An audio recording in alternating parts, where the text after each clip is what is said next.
bienvenue pour ce webinaire consacré à nos stratégies d'investissement 2022. C'est toujours un webinaire un peu particulier parce que d'abord on est en début d'année et qu'on va, comme d'habitude, se mouiller pour vous dire exactement ce qu'on pense des marchés. On va prendre le risque de se tromper, mais en tout cas, on partagera le fond de nos analyses. Voilà, donc l'année médusée en deux temps. Je rappelle en 2 minutes pour ceux qui ne nous connaissent pas, mais je vois qu'il y en a, il y en a peut-être quelques-uns que je ne connais pas bien.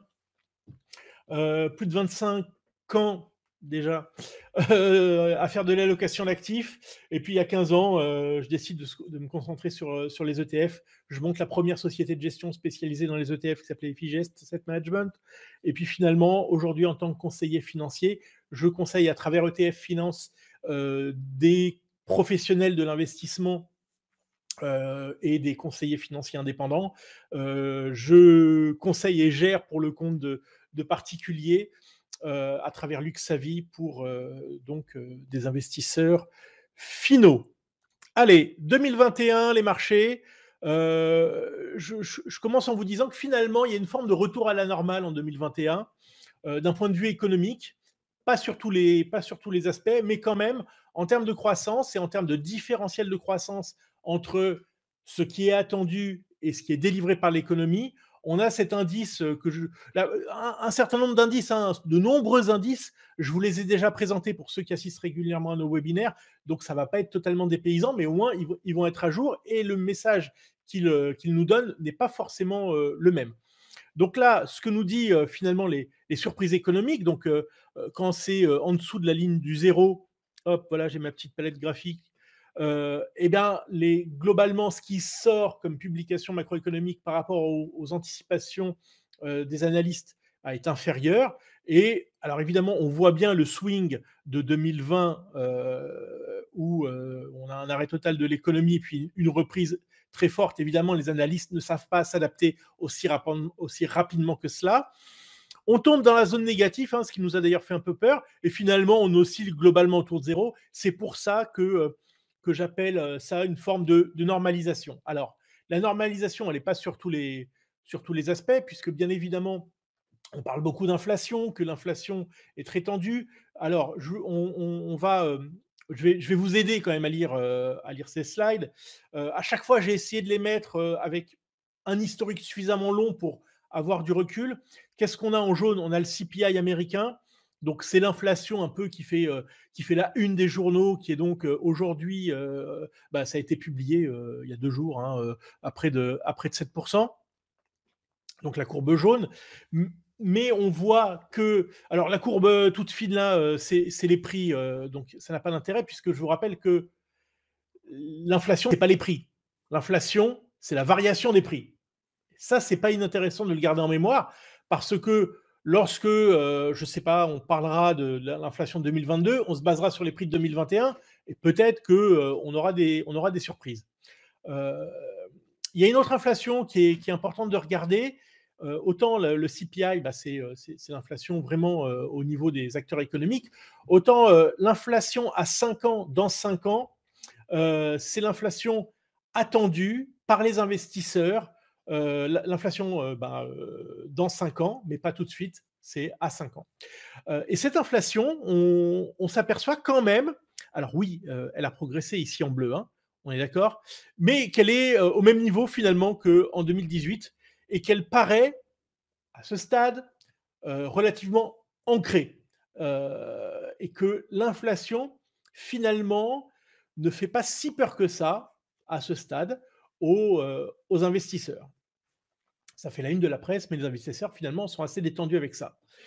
D'ailleurs, lorsqu'on regarde ce qu'étaient les taux ici en 2008, puisque pour prendre si on s'arrêtait juste au CPI, on voit que on vient de dépasser la pointe atteinte ici en sortie de crise de 2008. Oui, mais à cette époque-là, le 10 ans était à 3,5. Aujourd'hui, le 10 ans américain, j'entends. Aujourd'hui, il est à 1,70. C'est bien que l'inflation n'est pas uniquement ce qui guide les taux d'intérêt et finalement peut-être pas tant que ça.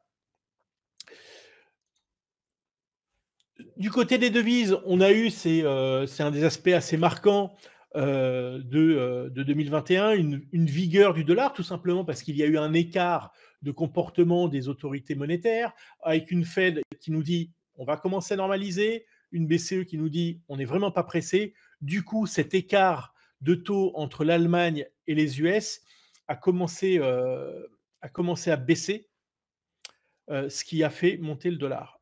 Voilà, ici on a le dollar, ici on a l'écart de taux. C'est quelque chose. Alors, quand on avait fait notre présentation en début d'année dernière, on avait un plat, on avait commencé à dessiner ça. Voilà, donc c'est pas totalement une surprise pour nous que le dollar s'apprécie. C'est apprécié quand même assez vigoureusement. Et d'ailleurs, quand on voit finalement ici, on est en 2008-2009 complètement à gauche, ça a été quand même globalement une tendance, c'est l'euro-dollar, hein, donc une tendance haussière pour le dollar contre euro. On va voir que l'année prochaine, enfin l'année prochaine, l'année qui débute, ça va être peut-être un peu plus compliqué. D'ailleurs, pour le dollar comme pour autre chose.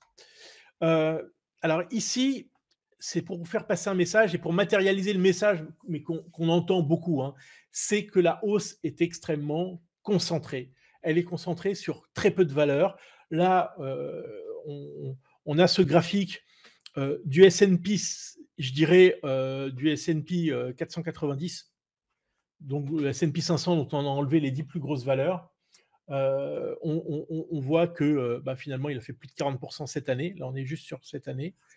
Que le S&P 10, les 10 plus gros, oh, excusez-moi, le S&P 10, lui, est en bleu foncé, tac, donc on est bien à 40, et le S&P 490, eh ben, on est quasiment 20 points en dessous.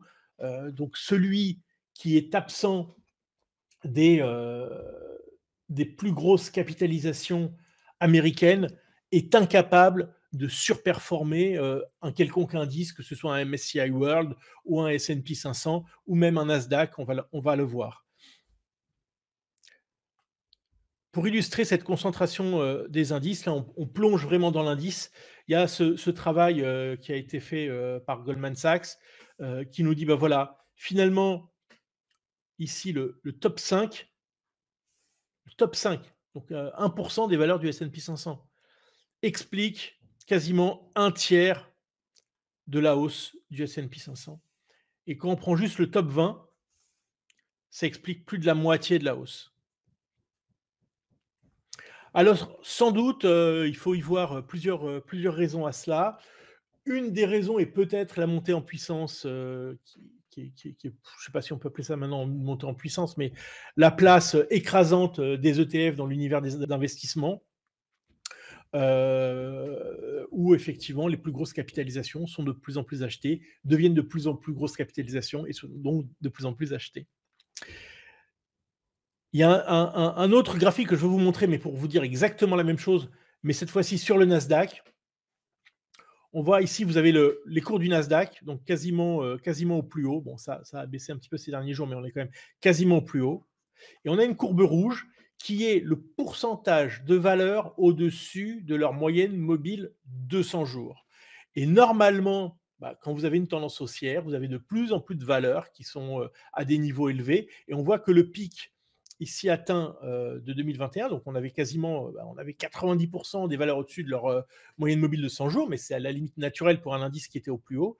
Mais l'indice a continué de monter, et le nombre de valeurs au-dessus de la moyenne mobile de 100 jours a chuté de manière impressionnante, puisque ici, on est à 34%. On a seulement un tiers, ou on va dire plutôt, on a quand même 2 tiers des valeurs qui sont en dessous de leur moyenne mobile, c'est-à-dire qui ont déjà clairement baissé. Donc la hausse se fait avec de moins en moins de moteurs, et c'est également un sujet d'inquiétude, et je vais vous montrer que ce n'est pas le seul sujet d'inquiétude pour nous cette année. En termes de performance relative, alors pour les pays émergents, rien de nouveau sous le soleil, c'est-à-dire que la sous-performance qu'on connaît depuis, on va dire 2010, elle s'est pas arrêtée, elle s'est poursuivie en 2021, tirée vers le bas par la performance de la Chine. Je vous montrerai dans 2-3 graphiques quelque chose d'assez intéressant, sur le comportement des émergents par rapport aux pays développés. Du côté de la zone euro, non pardon, on est toujours sur les émergents, on est toujours sur le même graphique, sauf que, voilà le graphique précédent, le graphique suivant, c'est la même chose, c'est-à-dire qu'en bleu, on a la performance des pays émergents par rapport aux États-Unis, mais je rajoute en vert le dollar. Voilà. Un des facteurs vraiment explicatifs, c'est peut-être pas le seul. On n'explique jamais des mouvements de marché avec un seul indicateur, mais quand on arrive à trouver des corrélations, on peut faire parler ces indicateurs-là. Et là, on peut voir que la corrélation du dollar, donc la hausse du dollar qui est en vert, hein, forcément, billet vert, vous voyez on est vachement smart hein, chez nous, est quand même très corrélé à la sous-performance des pays émergents. Du côté de la zone euro, c'est un peu la même histoire, sous-performance qui est même antérieure à 2008, puisque on part d'ici, donc de 2000. Alors allez, on a une petite phase de surperformance ici, ok, mais c'est une parenthèse enchantée au sein d'une sous-performance qui finalement, si on avait zoomé ici sur cette zone-là, on voit que c'est un plat qui est là. Donc ici c'est 2021. Et pour la première fois depuis assez longtemps, on a la zone euro qui a fait jeu égal à peu près avec le S&P 500. Mais quand même, on aurait pu attendre mieux. L'autre façon de faire parler ce graphique-là, c'est de dire quand même qu'on peut avoir des périodes de surperformance extrêmement violentes. Ici, en 99, on voit la surperformance, elle est incroyable. Ça dure 6 ou 9 mois. Et donc, voilà, les flux de capitaux étant ce qu'ils sont, on peut avoir des basculements extrêmement rapides. Je continue, oui, voilà ce que je voulais vous montrer sur les pays émergents et les pays développés. C'est uniquement sur 2021. Peut-être c'est un graphique que j'aime bien parce qu'il est très parlant. On a effectivement le marché américain ici à plus de 20%. On a la Chine à moins 20%. Et puis entre les deux, on a le reste du monde qui fait exactement la même chose. Enfin, qui a une corrélation sur l'année, qui finit au même niveau, et tout au long de l'année, ça fait à peu près la même chose, c'est-à-dire DM, c'est Developed Market ex-US, donc les marchés développés en dehors des États-Unis, et là, les marchés émergents hors Chine. Donc on voit qu'il y a un petit peu trois pôles aujourd'hui dans les marchés financiers. Il y a les États-Unis, il y a la Chine et il y a le reste du monde, finalement. Je continue. Alors, donc, à de nombreux titres, 2021 a été une continuation des tendances des années passées. Peut-être, sauf sur les matières premières. Alors là, on voit un plat, on voit un début de surperformance des matières premières. Est-ce que c'est un nouveau cycle? Peut-être, pour différentes raisons. Sur le pétrole en particulier, on peut estimer qu'on a enclenché une tendance haussière.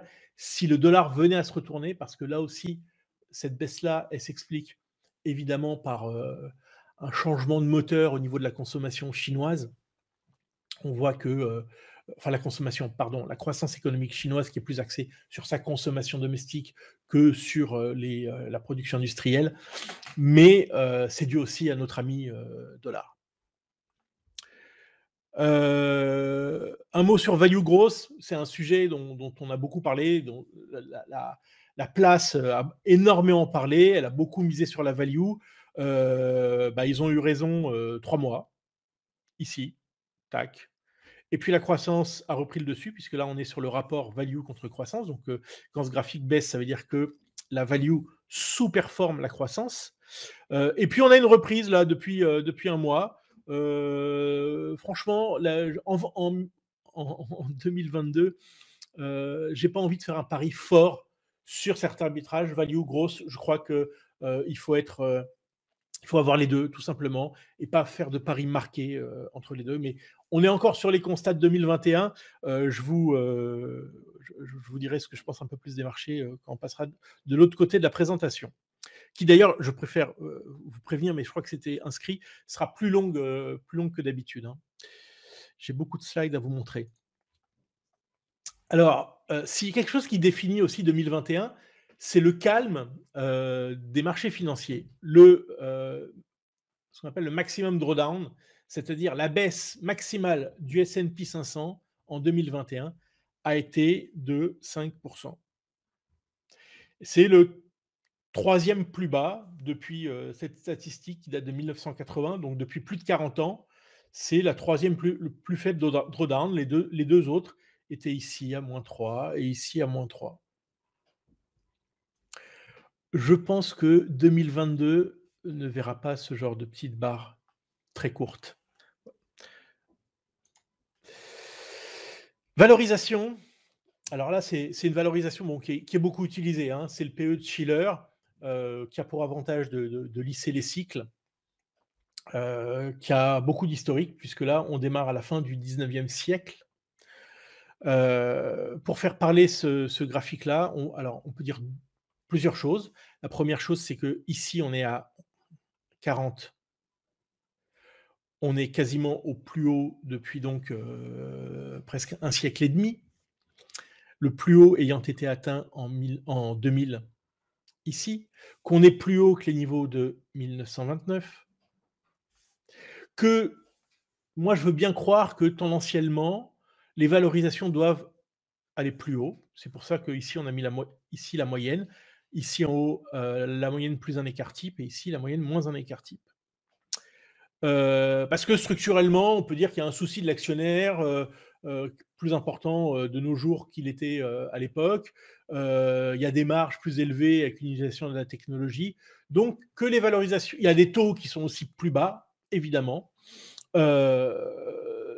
Donc, que les valorisations des actions soient plus élevées tendanciellement, je veux bien l'accepter. Cela étant, quand on est ici... on peut se dire qu'on est en dehors de la tendance, parce que je vous ai refait la moyenne et les écarts types sur une période plus courte, donc depuis 2008. On est encore en dehors, ici à 40, de cette tendance. Alors, la question est, est-ce que les valorisations servent à quelque chose? Parce qu'on serait tenté de dire, bon, on sait qu'il vaut mieux acheter quand c'est pas cher et vendre quand c'est cher, mais est-ce que ça marche ou pas? Alors on a regardé ce petit tableau qui est fait par l'éminent Robert Shiller, prix Nobel d'économie, qui a pris... Alors c'est assez basique, hein. Ah, pardon. On verra un truc un peu plus smart juste après, mais au moins c'est parlant. Il a pris les trois niveaux de... Alors le PE de Shiller, on appelle ça aussi le CAP, CAPE, Cyclically Adjusted Price Earning. Il a pris les trois niveaux les plus bas. Voilà. Ici, 2020, 1932, 1982. Et il a regardé la performance des marchés financiers à 1 an, 3 ans, 5 ans, 10 ans. Et on voit que celui qui achète dans les plus bas, bah, il est pas mécontent. Je précise que ce sont des performances annualisées. Donc, plutôt sympathique. Et puis, celui qui achète bah, aux deux pics que je vous ai montrés, donc 29 et 2000, donc avec un cap de 32 et de 44, et ben il fait -33, -35, -22, -10. Donc on peut se dire que quand même, quand on achète au plus cher, bah, les années à venir sont quand même pas glorieuses. Et peut-être un message que je voudrais vous faire passer, c'est attention au buy and hold, euh, qui, euh, qui est ultra attractif, parce que sur les 10 dernières années, c'était totalement imbattable, puisqu'on achetait des gros indices avec des grosses caps et qui ont surperformé. Est-ce que ça fonctionnera au cours des 3, 5, 10 prochaines années? J'en suis moins certain. Alors là, on a pris que finalement que 6 points, les 3 plus chers et les 3 moins chers moments depuis plus d'un siècle. Là, sur le prochain, n'ayez pas peur, je vais vous expliquer. On a mis en abscisse le niveau de cap, de price earning de Shiller, et puis on a regardé les performances annualisées au bout de 15 ans des marchés.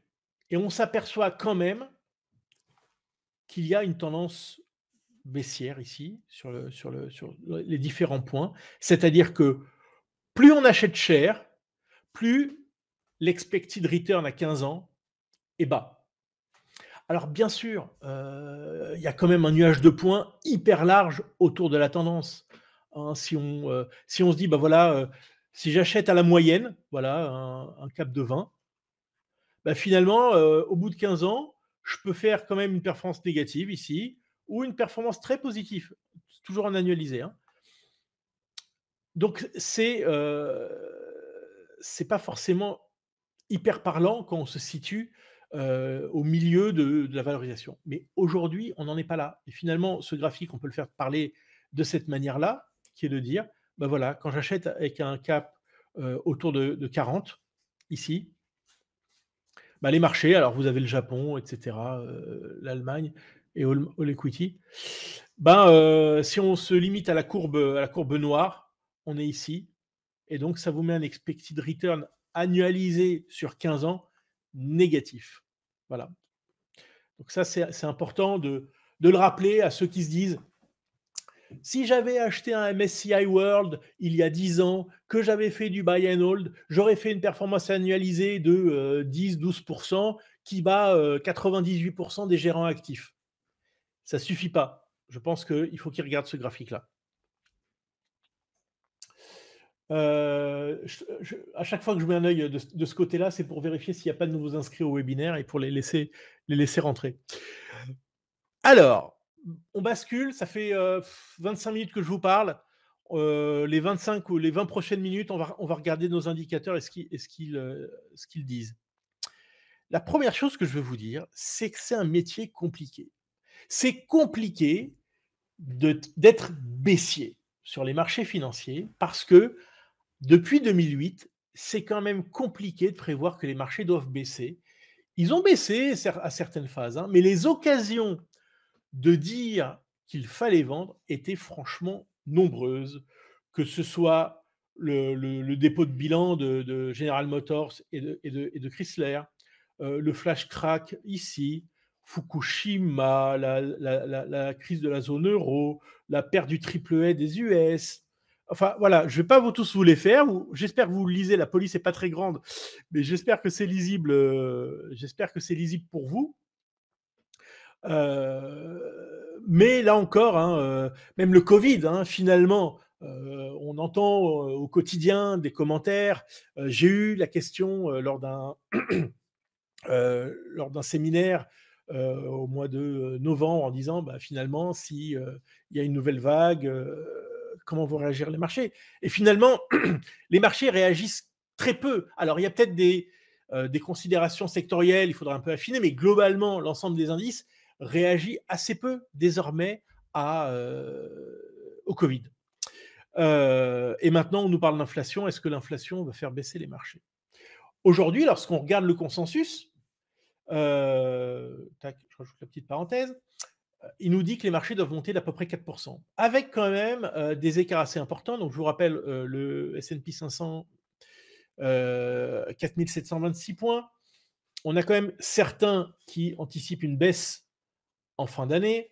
Ils sont pas nombreux, mais je crois qu'il y en a un deuxième, le voilà. Mais globalement, ça reste une hausse. Je voudrais pas me mouiller sur un chiffre en fin d'année parce que je trouve que c'est un exercice un peu vain qui sert pas à grand chose. Mais en termes de variation au sein de l'année, je pense qu'on aura des surprises et je vais vous dire lesquelles. La première chose, ce sont les achats à découvert. Les achats à découvert, ils nous disent un petit peu la nervosité qu'il peut y avoir dans les marchés. On voit que dans les phases de hausse, alors là, les zones rosées, c'est les marchés baissiers, voilà, les bear markets. On voit que avant chaque bear market, on a une hausse des achats à crédit. Bing, voilà. Ça ne veut pas dire, il faut être très nuancé dans ce qu'on dit, hein, ça ne veut pas dire qu'à chaque hausse des achats à crédit, on a un bear market. OK. Mais quand même, quand on a une hausse vigoureuse, comme on l'a ici, alors le coup d'après, c'est qu'on est quand même pas très à l'aise. Et d'ailleurs, je me demande que cette baisse-là, ce bear market, s'il n'est pas noté, je ne vous ai pas mis l'indice, mais c'est intéressant de le voir, sur le Nasdaq, quand on sort, alors on a, si, je voulais un peu montrer quand même, quand on voit le nombre de valeurs qui sont inférieures à leur moyenne mobile de 100 jours sur le Nasdaq, on se dit que les achats à découvert, finalement, comment dire, la marée est en train de se retirer du côté des petites valeurs du Nasdaq. Je n'exclus pas qu'elle se retire aussi sur le reste du marché. Je vous explique pourquoi. D'abord, il y a une autre façon de valoriser. On a regardé les valorisations absolues des actions. On peut regarder les valorisations relatives en regardant la performance relative des actions et des obligations. Et là, on compare. Alors en jaune, on a oui, je ne l'ai pas noté, mais en jaune, c'est le S&P 500. En bleu, un peu plus clair, on a le rapport de performance entre l'ETF S&P 500 et un ETF sur les treasuries de plus de 20 ans, donc du long terme. Et normalement, on s'aperçoit, j'aurais pu vous le montrer sur une plus longue période, c'est que globalement, les actions surperforment les obligations, fut-elles de long terme, même en période de baisse des taux. Mais là, on a encore cet écart type, là, ici, on est au-dessus de la tendance. Donc ça, pour nous, c'est un indicateur qui nous dit que finalement, la sous-performance des obligations par rapport aux actions, ou la surperformance des actions par rapport aux obligations, a sans doute été trop loin. Et ça, ne serait-ce que de dire ça, c'est pas très consensuel, puisque le marché globalement nous dit que les actions vont continuer à monter et que les taux vont continuer à monter. C'est-à-dire que on va continuer d'avoir cette courbe bleue ici qui va monter. Donc déjà, le fait que la courbe bleue soit en dehors de sa zone, appelons ça une zone de confort, est une alerte pour nous. Ce qui a été une alerte, mais qui ne l'est plus, c'est la variation de ce graphique-là. On adore travailler avec ce qui s'appelle ROC, Rate of Change. Et on a noté ici, attention, si les passages négatifs, après forte hausse du ratio, effectivement, on a une forte hausse du ratio, ici. Et puis, on a une décrue du rate of change qui passe négatif ici. Donc, notre indicateur s'est allumé rouge ici. Mais depuis, on a une reprise. Donc, en termes absolus du rapport, on est inquiet. En termes de variation, de dynamique, finalement, là, on s'est rallumé vert. On fera le bilan des indicateurs et des feux verts et oranges à la fin.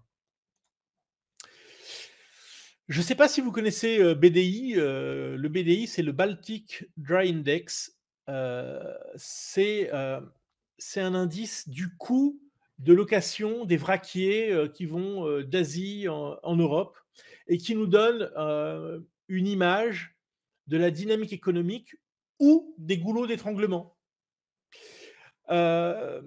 Et ce qui est intéressant de noter, alors en jaune, toujours le S&P 500, en bleu, le Baltic Dry Index, on est sur une longue période, on est depuis 1986. Alors, comment on peut faire parler ça? C'est que la première chose, c'est que le Baltic Dry Index, évidemment, a chuté suite au Covid. C'est repris fortement puisqu'on passe ici de 500 points à 5000 points, donc a été multiplié par 10. Ici, donc, c'est un reflet aussi des tensions inflationnistes, mais que finalement, il a quasiment divisé par 2 là depuis 2-3 mois, et c'est un des aspects qui nous font dire que l'inflation ne sera peut-être plus une crainte dans les, on va dire, dans les trimestres, je suis prudent, à venir. On va dire peut-être après l'été. Et que on a filtré le Baltic Dry Index en prenant le ROC, le Rate of Change, et ce qu'on s'aperçoit, alors ça ne marche pas à chaque fois, mais on a mis en pointillé le plus haut à chaque fois la pointe sur les marchés financiers, ici le pic, ici 2000, ici 2008. Et quand on regarde sur le Rate of Change, on voit qu'à chaque fois, ça correspond à un doublement du Baltic Dry Index. Alors évidemment, il a pu doubler un peu avant ou un peu après, ça marche pas aussi bien que ça. Ici, la correction, quand même, le S&P 500 avait baissé de 20% hein, en 2018, entre le plus haut et le plus bas. Et ici, on l'a vraiment explosé. Hein. Alors pourquoi, quand l'activité est forte, on s'attend à une- enfin, pourquoi quand il y a une correction des marchés, l'activité a été forte avant? Là encore, ce qui intéresse les investisseurs, c'est pas le niveau d'activité, c'est la dynamique de l'activité.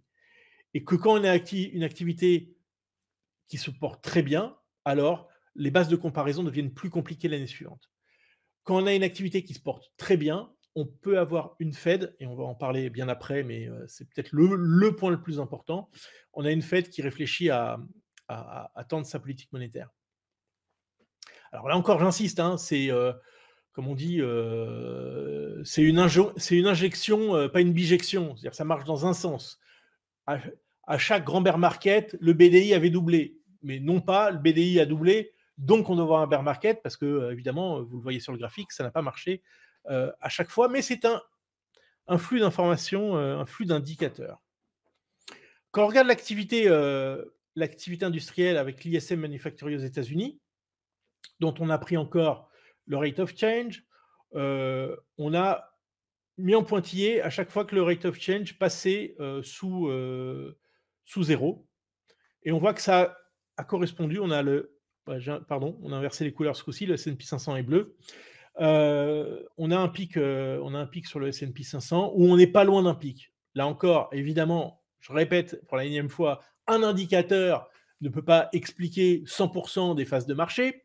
Mais quand il explique ne serait-ce que 2 fois sur 3 ou un peu plus, et qu'on le met en parallèle avec d'autres indicateurs qui n'ont rien à voir avec le premier, alors ça donne vraiment de l'information intéressante. Et là, finalement, on voit que ça a marché un certain nombre de fois et qu'il vient de passer négatif ici. Donc ça fait partie des alertes qui nous ont fait, par exemple, baisser le niveau d'exposition en actions sur un certain nombre de gestions.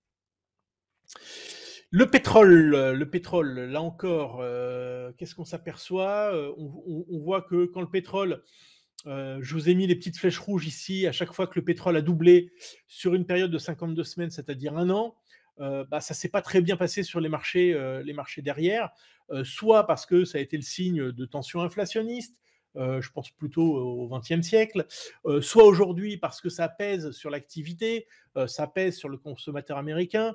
En tout cas, voilà, à chaque fois qu'on est rentré dans cette zone-là, surtout après une hausse des marchés, hein, parce que évidemment, quand le pétrole double, après être tombé à 40 dollars, c'est peut-être moins parlant, quoique ici, le pétrole était tombé à 10 dollars, on a plus que doublé, et puis on a eu la baisse des marchés juste après. Donc voilà, donc be careful. Ici, j'ai mis deux points rouges parce que il a été dans la zone, il en est ressorti et il y est retourné. Là, il en est ressorti. Cela étant, je pense que le fait d'être entré dans cette zone-là reste un danger, même si on en sort. Le modèle qu'on a construit, qui s'appelle FlexQuant, je ne vais pas vous en parler maintenant, ça ferait vraiment trop de choses, mais j'en ai parlé par le passé, utilise cette variation du pétrole, et on a considéré qu'il fallait que le pétrole, en tout cas son rate of change 52 semaines, retourne à zéro, devienne négatif, c'est-à-dire que le pétrole ne progresse plus sur un an pour que cette alerte d'avoir doublé soit levée. Donc pour nous, l'alerte est encore d'actualité. Jette un œil sur la montre en même temps. Encore un indicateur. Marché obligataire de la dette privée. On prend les spreads triple B. Et là encore, on regarde, il n'y a pas de niveau absolu à partir duquel les marchés actions deviennent dangereux, mais on a considéré que lorsque le rate of change sur 6 mois dépassait, on est à peu près à 6% ici, alors on avait un clignotant qui s'allumait, et là, le clignotant, il s'est allumé il n'y a pas très longtemps, hein, il s'est allumé, je crois, au mois de novembre, ici. Bon, Là, pour le coup, si ça repasse en dessous de 6%, on lève l'alerte, mais pour l'instant, c'est au-dessus de 6%, donc l'alerte est pleine. Il y a aussi un indicateur, alors qu'on n'a pas vraiment formalisé sous forme de rate of change, mais on a tendance à dire que les insiders, c'est-à-dire les gens qui bossent dans les boîtes, sont un bon indicateur avancé de la baisse des marchés. Et ils ont beaucoup vendu en 2021. Alors, autant il y a eu beaucoup d'IPO, autant il y a également beaucoup de ventes d'insiders. C'est pas fait pour nous rassurer. Bon, la plus emblématique, c'est la vente de Tesla par Elon Musk. Quel vicieux ce mec. Alors, de faire croire que c'est son sondage sur Twitter qui l'a incité à vendre ses actions. Vraiment, faut être un peu idiot un peu gogo, disons. Notre VIX, le VIX, il est compliqué à faire parler, le VIX, hein, mais on a essayé. Alors, le VIX, il est en orange clair, vous voyez, c'est un encéphalogramme très agité. On en a pris une moyenne mobile pour essayer d'enlever un peu de bruit. Et en bleu, on a le S&P 500. Alors, qu'est-ce qu'on a dit? On a dit que dans les précédentes phases baissières, bah, on avait. Alors, préalablement à la phase baissière, dans la phase haussière, on n'avait plus une baisse de la volatilité, mais on avait une hausse de la volatilité. Préalablement à la phase baissière. Parce que normalement, quand les marchés montent, la volatilité baisse. Et ben, dans les fins de hausse, non, la volatilité monte. Et là, alors évidemment, c'est un peu biaisé par la hausse, l'explosion de la volatilité suite à la baisse des marchés de 2020 et du Covid. Mais néanmoins, cette fin de période, on voit la volatilité, qui n'a pas pu revenir dans les plus bas comme elle le fait dans les phases de marché haussier un peu, entre guillemets, pépère, ici et là. Mais ici, on est coincé au-dessus de 17 et on réenclenche une tendance un peu haussière. Donc le fait que, la volatilité n'ait pas pu retourner, c'est-à-dire dans sa zone un peu de moyenne entre 11 et 13-14, mais soit bloquée à 17, et qu'en plus elle réenclenche une dynamique haussière, c'est-à-dire qu'il y a des investisseurs qui cherchent à se protéger des turbulences potentielles à venir. Marché de l'emploi, pourquoi on regarde le marché de l'emploi? Tout simplement parce que la Fed regarde le marché de l'emploi et que lorsque le marché de l'emploi est à pleine capacité, et ben la Fed normalise sa politique monétaire. Et que on a mis en mauve tous les principaux marchés baissiers sur le S&P 500, là on est remonté à 1970, et ben à chaque fois, on a la courbe bleue des demandes d'allocation chômage qui avait préalablement baissé, qui quelque part s'était normalisé. Voilà, ici ça a baissé, tac, après ça s'est stabilisé. Ici, hop, ça avait baissé juste avant, tac. Donc ça marche assez bien. Alors, ça donne pas vraiment un super timing, parce qu'évidemment, là aussi ça avait baissé. Ici, on s'était stabilisé, on est reparti à la hausse. D'accord. Mais là encore, c'est un message, je trouve, qui n'est pas inintéressant, où ici, on a réatteint, on a atteint quasiment des plus bas historiques sur les demandes d'allocation chômage. Ici, et donc, alors peut-être qu'il faudrait attendre que ce graphique-là se stabilise, que la Fed voit que le marché, ça y est, on est presque dans le dur, et ça aussi, c'est le reflet de tensions inflationnistes sur les salaires, pour que la Fed remonte, mais de toute façon, elle a déjà commencé à changer son discours, donc tout ça est très cohérent finalement. Voilà, la Fed, parlons-en. Voilà, il nous reste trois slides avant de conclure. Tac. Juste 2 secondes de ce côté-là pour voir s'il y a des. Non, il n'y a pas de retardataire. Ça va. On va regarder la Fed au niveau de son bilan. On va regarder la Fed au niveau de sa politique sur le taux court. Alors, ici, en très très clair, on a le bilan de la Fed, mais franchement, on s'en moque. Ce qui nous intéresse, c'est la variation de ce bilan. Et on voit que lorsque on est en baisse et que, en plus, on a un rate of change qui commence à être négatif, on a eu, le timing n'est pas idéal parce que les investisseurs anticipent évidemment un rate of change du S&P 500 qui est négatif. Voilà. Ici, on a cette baisse du bilan de la Fed. Ici, il contracte vraiment, de manière significative et on sait bien que là, l'objectif, hein, c'est de alors là, pour le coup, on n'est pas encore près de zéro ni négatif, hein, ça continue de s'accroître, mais on sait bien qu'on va dans cette direction-là, très très rapidement. Donc alerte et puis c'est pas illogique, hein, on sait bien que, une grosse partie de la hausse, alors selon les études, c'est entre 2/3 à 50 de la hausse des marchés depuis 10 ans, bah, c'est la politique de la Fed, c'est pas les earnings, c'est pas les résultats d'entreprise. Là encore, qu'est-ce qu'on vous a mis? On vous a mis les taux courts de la Fed, depuis les années 80 et on a mis le rate of change du S&P 500 et on vous a mis en jaune les phases de hausse des taux de la banque centrale et on voit qu'à chaque fois, voilà, concomitamment, là c'est concomitant, donc les taux, on a une correction du S&P 500. Ici, la correction, elle arrive à la fin de la hausse des taux. Ici, la correction en jaune ici, elle arrive à la fin du cycle de hausse des taux. Et ici, en 2018, pareil, en même temps ou à la fin. Donc là encore, le timing, il est pas génial. Mais on peut se dire que si la Fed commence à remonter les taux et les investisseurs, ils anticipent maintenant entre 3 et 4 hausses de taux cette année, alors le marché, alors que le rate of change continue de descendre, c'est normal, hein, puisqu'on a eu l'accélération haussière après le trou d'air de 2020. Reste à savoir si on va passer négatif, hein, c'est ça qui est intéressant pour nous. Alors on se dit que, en fait, la politique monétaire, elle joue en deux temps. On voit qu'en général, c'est pas au début de la hausse des taux que le marché commence à baisser. Parce que dans un premier temps, la Fed ne fait que refléter une situation économique inflationniste favorable, donc il y a un effet réflexif. Et dans un deuxième temps, il y a un effet restrictif, où la politique monétaire bride l'économie, bride l'économie, et c'est là que, en général, bah, le marché baisse, corrige d'une manière ou d'une autre. Et compte tenu aujourd'hui des valorisations, on peut se dire qu'il corrigera de manière significative.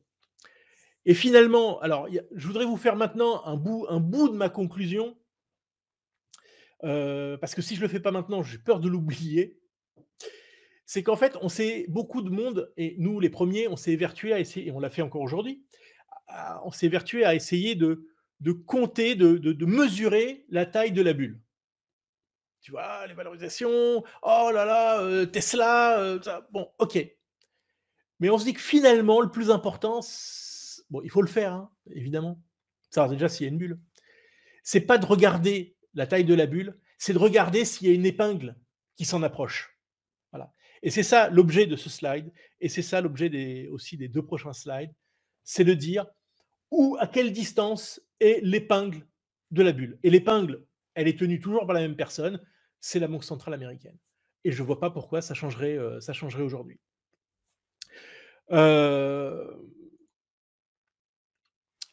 Là, c'est un peu le même message, hein. C'est la variation. On n'a pas pris les taux courts administrés par la Fed, on a pris les taux à 2 ans, donc des taux de marché. Et on avait fait ce graphique il y a 3 mois, peut-être que certains s'en souviennent. On avait dit qu'à partir du moment où les taux à 2 ans doublent, alors on commence à être inquiet. Et puis finalement, ils n'ont pas doublé, ils ont été multipliés par 8. Bon, évidemment, c'est plus facile de multiplier par 8 quand on est quasiment à zéro. Mais tout de même, hein, mais tout de même.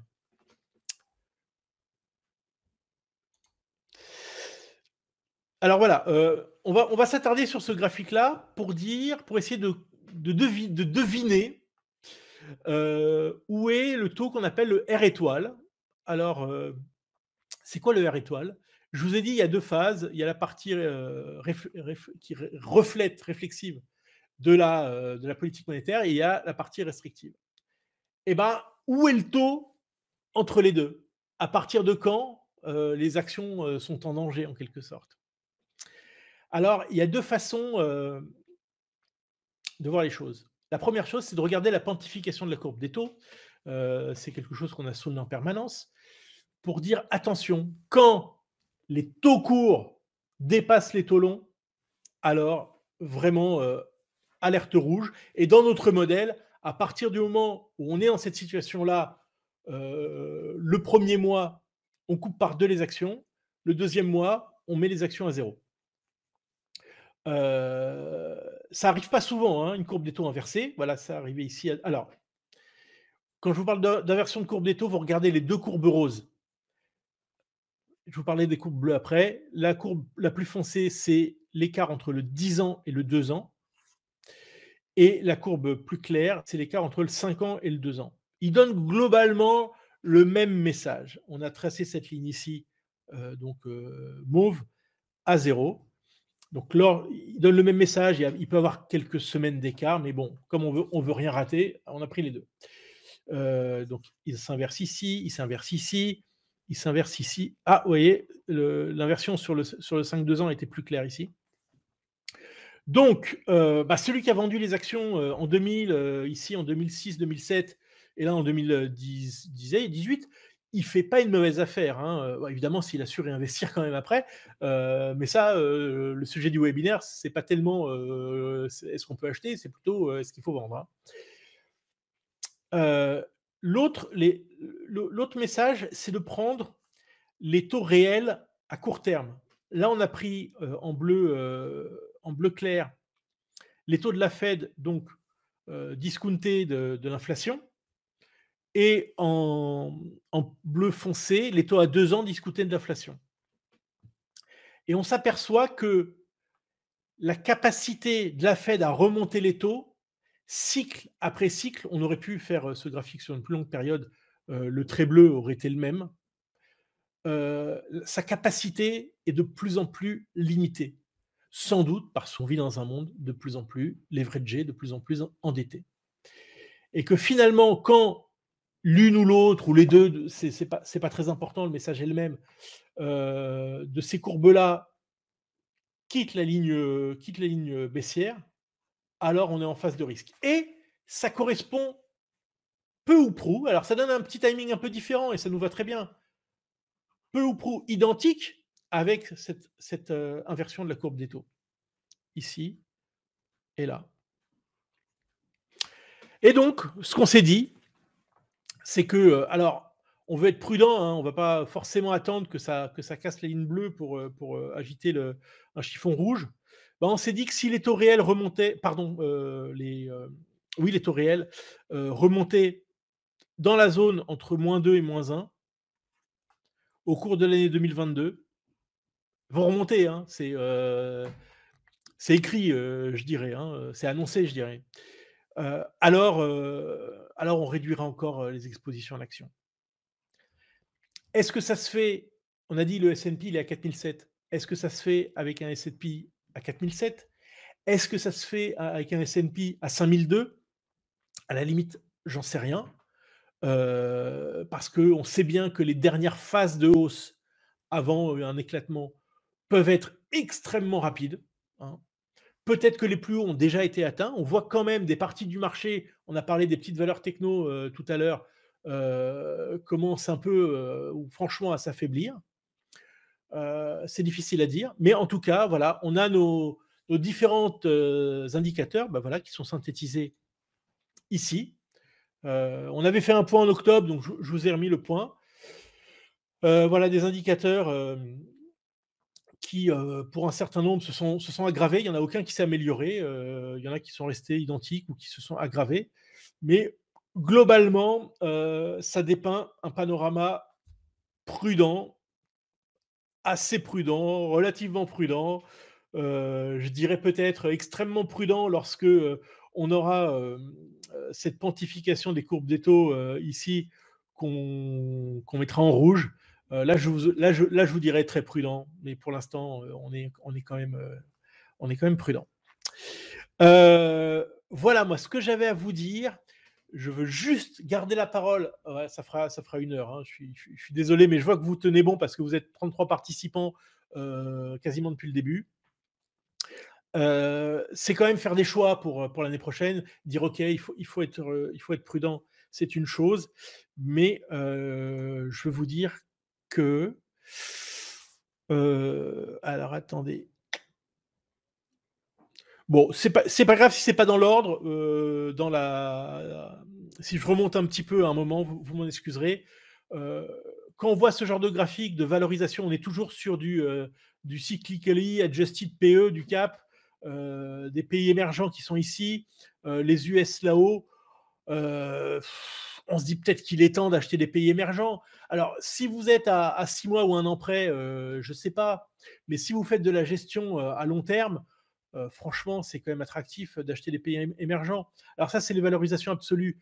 La valorisation relative des pays émergents, bon, on a nos amis de Alpine Macro font la même chose que nous, c'est-à-dire ils font la moyenne, ils font plus un écart type, moins un écart type. Bon, bah là, on est en dessous. Hein, celui qui a acheté en 2000 ou même en 80, celui qui a acheté en 99, ici, dès que ça casse un écart type, il a souffert 1 an, 2 ans. Et puis après, il a eu un cycle merveilleux pendant 10 ans. Bon, bah voilà, nous, on fait de la gestion de long terme, donc on achète des pays émergents. Il y a 2 pays émergents qu'on aime bien, c'est la Chine.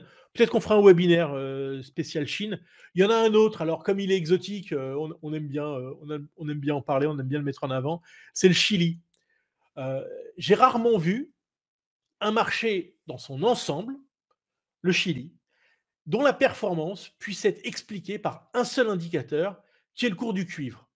C'est-à-dire que pendant combien de temps? Là, ça commence en 2008, jusqu'ici, 2020, voilà, pendant 12 ans, la corrélation, elle est juste extraordinaire. Et puis, et on a acheté du cuivre, du Chili pour ça, quand on a vu ce décalage entre les cours du cuivre et le Chili. Voilà. Alors, il y a des raisons politiques à ça. Je ne vais pas faire un webinaire sur le Chili, mais voilà, ça fait partie des pays qu'on aime bien pour, pas pour le trimestre prochain, pour les années à venir. Je vous montre un petit dessin. C'est un dessin qu'on a fait en 2018, je crois, que j'ai ressorti parce que je le trouve rigolo et qu'il est encore très d'actualité. Voilà, les investisseurs dans un bus en train de, avec bah, je sais pas moi, un broker par exemple qui expliquerait à quel point les actions seraient merveilleux, mais que devant nous on a des problèmes de valorisation, on a potentiellement l'inversion de la courbe des taux, on a une liquidité qui va se restreindre un peu plus tard dans le chemin. Bah moi, ce qu'on vous propose, c'est de prendre ce chemin-là. Voilà, le chemin de TF Finance. Allez, si je devais vraiment conclure sur ce qu'on pense de 2022, on pense qu'on va voir au moins une correction de 15% sur les marchés. Donc, on se situe nettement plus pessimiste que le consensus.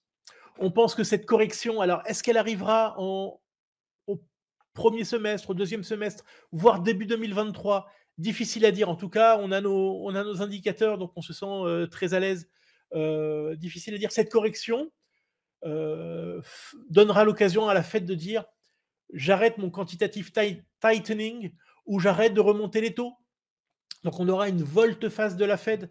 Euh, mais la question que vous pourriez me poser, c'est de dire, Régis, est-ce que tu penses réellement que 15% de baisse sur les marchés suffisent à la Fed pour qu'elle se retourne? Et je vous dirais que vous avez raison. Il faut sans doute plus que 20% de baisse pour faire retourner la Fed. Et qu'à partir de là, à partir du moment où on aura une inflexion de discours de la Fed, alors vous rentrez dans un nouveau cycle des marchés. Vous avez une baisse du dollar, un nouveau cycle sur les pays émergents, des taux d'intérêt américains qui, à mon avis, je vais me mouiller encore plus, finiront l'année 2022 sous les niveaux actuels.